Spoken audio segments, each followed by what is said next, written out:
Hello friends, आपका हमारे YouTube channel में स्वागत है। आज हम क्लास 10th हिंदी का पेपर जो 2025 में हुआ था 24 फरवरी का, उस पेपर का रिव्यू करेंगे।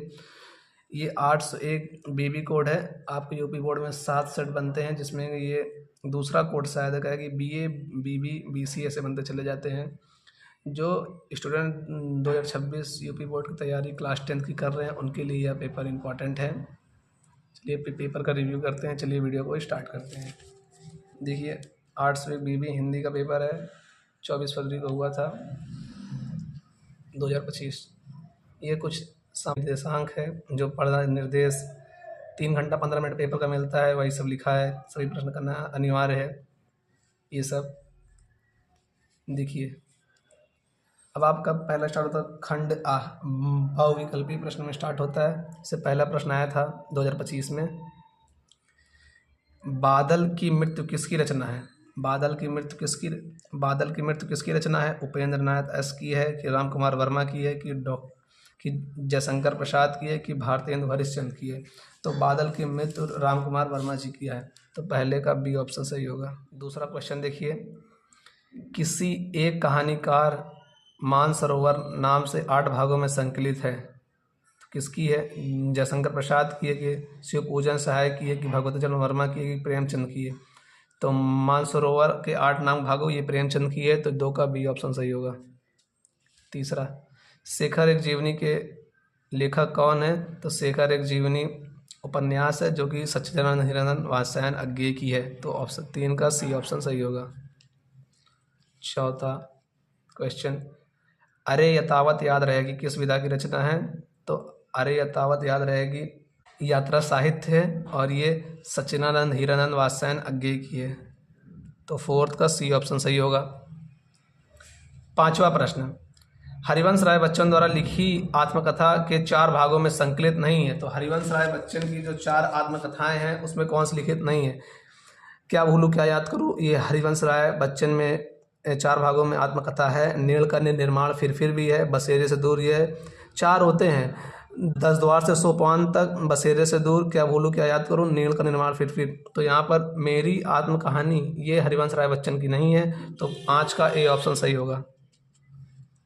छठवां क्वेश्चन देखिए, रीतिकाल की काव्य भाषा है, तो रीतिकाल की काव्य भाषा कौन सी है? खड़ी बोली है, कि ब्रज भाषा है, कि भोजपुरी है, कि मैथिली है? तो रीतिकाल की जो काव्य भाषा है वो ब्रज भाषा में है, तो 6 का बी ऑप्शन सही होगा।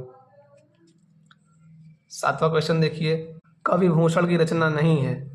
रामचंद्र का शिवराज भूषण शिवा बावनी की छत्रसाल दशक, कवि भूषण की रचना रामचंद्र का नहीं है, रामचंद्र का केशवदास की रचना है, इसलिए 7th का ए ऑप्शन सही होगा। 8वां, द्विवेदी युग नामकरण किस साहित्यकार के नाम पर किया गया है? हजारी प्रसाद द्विवेदी, की सोहन लाल द्विवेदी, की रघुवीर प्रसाद द्विवेदी, की महावीर प्रसाद द्विवेदी? तो द्विवेदी युग का जो नामकरण है वो महावीर प्रसाद द्विवेदी के नाम पे पड़ा, तो इसमें 8 का डी ऑप्शन सही होगा। 9वां, तार सप्तक के कवियों को अज्ञेय ने क्या कहकर संबोधित किया? तो तार सप्तक के जो जितने कवियों को अज्ञेय ने राहों के अन्वेषी कह के पुकारा, तो 9th का ए ऑप्शन सही होगा। तार सप्तक, ये पूछा जाता है कि तार सप्तक का शुरुआत कब से हुआ? तो तार सप्तक की जो पहला सप्तक होता है 1943 ईस्वी में हुआ। पहला सप्तक था 1943 ईस्वी में। दूसरा सप्तक होता है इसके 8 साल बाद 1951 ईस्वी में, और तीसरा फिर 8 साल बाद 1959 ईस्वी को, और चौथा 20 साल बाद होता है 1969 ईस्वी को। पूछा जाता है तार सप्तक का प्रथम सप्तक कौन सा है? तो 1943। अगर द्वितीय सप्तक पूछे तो 1951, तृतीय सप्तक पूछे तो 1959, और चौथा सप्तक पूछे तो 1979 होता है।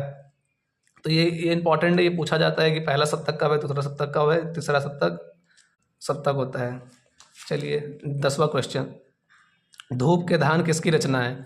धूप के धान धर्मवीर भारती की है, गिरिजा कुमार माथुर की है, कि भवानी प्रसाद मिश्र की है, कि रघुवीर सहाय की है? गिरिजा कुमार माथुर की रचना है, तो 10 का बी ऑप्शन सही होगा। 11वां क्वेश्चन, करुण रस का स्थायी भाव क्या है? तो करुण रस का स्थायी भाव क्या है? निर्वेद है, रति है, क्रोध है, शोक है? तो करुण रस का शोक नामक स्थायी भाव जब विभाव अनुभव संचारी भाव सहयोग करता है, तो करुण रस की निष्पत्ति होती है। तो यहाँ पर करुण रस का पूछा है, तो करुण रस का शोक होता है, शोक नामक स्थायी भाव। जब विभाव अनुभाव संचारी भाव से संयोग करता है तो शोक रस की होता है। 12वां प्रश्न देखिए, चमचमाता चंचल नयन बिच घूंघट पट झीन मानहु। देखिए जहाँ पर मानहु मन मानव जनजात कहीं भी आए तो वहाँ पर उत्प्रेक्षा अलंकार होता है, तो इसमें उत्प्रेक्षा अलंकार क्या है, तो 12 का सी ऑप्शन सही है। जहाँ पर मन मानव, जहाँ पर ये सब शब्द आए वहाँ उत्प्रेक्षा अलंकार होता है।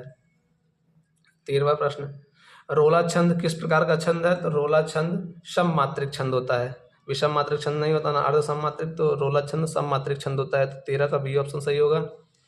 चौथा, अध्यक्ष में प्रयुक्त उपसर्ग कौन सा है, अध्यक्ष में कौन सा उपसर्ग प्रयुक्त है, अधि अध यक्ष या उपयुक्त सभी। अध्यक्ष में अधि उपसर्ग का उपयोग किया गया, तो 14 का ए ऑप्शन सही होगा। 15वां क्वेश्चन, जिस समास का पहला पद संज्ञावाची हो और उससे समुदाय का बोध हो तो उसे क्या कहते हैं, उसे अवयवी भाव समास कहते हैं कि बहुव्रीहि समास कहते हैं कि द्वंद्व समास कहते हैं, द्विगु समास कहते हैं। तो जिस समास का पहला शब्द संख्यावाची होता है तो उसे द्विगु समास कहते हैं, तो 15 का डी ऑप्शन सही होगा। 16वां, खीर शब्द का तत्सम रूप है, तो खीर शब्द का तत्सम रूप क्या है, तो खीर शब्द का तत्सम रूप झीर है, तो 16 का सी ऑप्शन सही होगा। 17वां प्रश्न, तस्मय में विभक्ति और वचन है, तस्मय में कौन सी विभक्ति और वचन है, तो तस्मय में चतुर्थी विभक्ति एक वचन है, चतुर्थी विभक्ति एक वचन है, तो 17 का ये ऑप्शन सही होगा। 18वां, जिस वाक्य से आश्चर्य दुख या सुख का बोध हो उस वाक्य को कहते हैं, तो ऐसे वाक्य जिसमें आश्चर्य दुख या सुख का बोध हो उसमें विस्मय बोधक वाक्य कहते हैं, तो 18 का बी ऑप्शन सही होगा। 19वां, रोहन से चला नहीं जाता, इस वाक्य में कौन सा है, तो रोहन से चला नहीं जाता, तो इसमें भाववाच्य, तो 19 का डी ऑप्शन सही होगा। 20वां प्रश्न, निम्न में अविकारी शब्द है, तो अविकारी शब्द बालक के लिए है कि पुस्तक के लिए, निकट के लिए कि पुराना, तो अविकारी शब्द निकट के लिए होता है, तो 20 का सी ऑप्शन सही होगा। ये आपके शुरुआत के 20 ऑब्जेक्टिव होते हैं, मैंने 20 ऑब्जेक्टिव करा दिया। अब चलते हैं वर्णात्मक प्रश्न में। खंडवा वर्णात्मक प्रश्न, अभी तक खंड का चल रहा था, बहुविकल्पी प्रश्न, वर्णात्मक प्रश्न। इसमें पहला प्रश्न आता है कि निम्नलिखित में से किसी एक गद्यांश पर आधारित सभी प्रश्नों के उत्तर दीजिए। आपको 2 गद्यांश दिए रहेंगे, एक ये और एक, दोनों में से कोई एक गद्यांश को आपको चुनना पड़ेगा और उसमें जो प्रश्न तीनों दिए हैं आपको करने पड़ेंगे। एक प्रश्न 2 नंबर का रहेगा, तीनों करेंगे आपको 6 नंबर मिलेगा। जैसे पहला है, बहुत से लोग ऐसे होते हैं जिनके घड़ी भर के लिए समय की बुद्धि का नष्ट हो जाता है क्योंकि उतने ही बीच में ऐसी ऐसी बातें कही जाती हैं। तो यह जो ये गद्यांश किस पाठ से लिया गया है, तो यह गद्यांश लिया गया है मित्रता पाठ से, और इसके लेखक कौन है, आचार्य रामचंद्र शुक्ल। तो पहला प्रश्न क्या है, जैसे उपयुक्त गद्यांश का संदर्भ लिखिए, आप क्या क्या लिखेंगे, प्रस्तुत गद्यांश हमारी पाठ्य पुस्तक हिंदी गद्यखंड के मित्रता शीर्षक से लिया गया है, इसके लेखक आचार्य रामचंद्र शुक्ल जी हैं। आप इतना लिख देंगे, आपको 2 नंबर मिल जाएगा। अगर आपको ये नहीं समझ आ रहा है कहाँ से आया है, तो दूसरा वाला देखिए, अथवा वाला, जो तरुण संसार जीवन संग्रह से दूर रहते हैं, तो ये गद्यांश जो है क्या लिखूं से लिया गया है और इसके लेखक पद्मलाल पुन्नालाल बख्शी हैं। तो आप क्या लिखेंगे, उपयुक्त में जैसे गद्यांश का संदर्भ लिखना है, तो प्रस्तुत गद्यांश हमारी पाठ्य पुस्तक हिंदी गद्यखंड के क्या लिखो शीर्षक से लिया गया है, इसके जो लेखक हैं पद्मलाल पुन्नालाल बख्शी हैं। और जो दूसरा तीसरा प्रश्न रेखांकित अंतर की व्याख्या, जो ये व्याख्या आपको करनी पड़ेगी, और जो एक आध प्रश्न पूछता है आपको लिखना पड़ेगा, आपको 6 नंबर मिल जाएगा। दूसरा प्रश्न आता है, निम्नलिखित में से किसी एक पद्यांश पर आधारित सभी प्रश्नों के उत्तर दीजिए। कोई एक पद्यांश का आपको उत्तर देना है। जैसे पहला है, ऊधव मन न भरे 10-20, तो ये पहले ही चैप्टर का सूरदास का ये पद शीर्षक से लिया गया। तो कैसे, ऐसे यहाँ भी संदर्भ लिखना है। तो प्रस्तुत, ये पद्यांश हो गया, वो गद्यांश था तो गद्य लिखते हैं। तो प्रस्तुत पद्यांश हमारी पाठ्य पुस्तक हिंदी पद में संकलित पद शीर्षक से लिया गया है, इसके रचयिता, पद में रचयिता लिखते हैं, इसके रचयिता कौन है, सूरदास जी हैं, ऐसे लिख देंगे। या फिर आपको वो नहीं समझ आ रहा है तो ये लिख दीजिए, सहे वार पर वार अंत तक, तो यह कौन शीर्षक, ये झांसी की रानी शीर्षक से लिया गया है और इसके जो रचयिता हैं सुभद्रा कुमारी चौहान जी हैं। तो आप चाहे वो लिखिए या लिखिए, तीनों आंसर लिखने हैं, उत्तर देना है। चलिए तीसरा प्रश्न आता है संस्कृत में। संस्कृत में कोई एक का संदर्भ लिखने का 2 नंबर और 3 नंबर इसे व्याख्या करने का मिलता है, कुल 5 नंबर का आता है ये।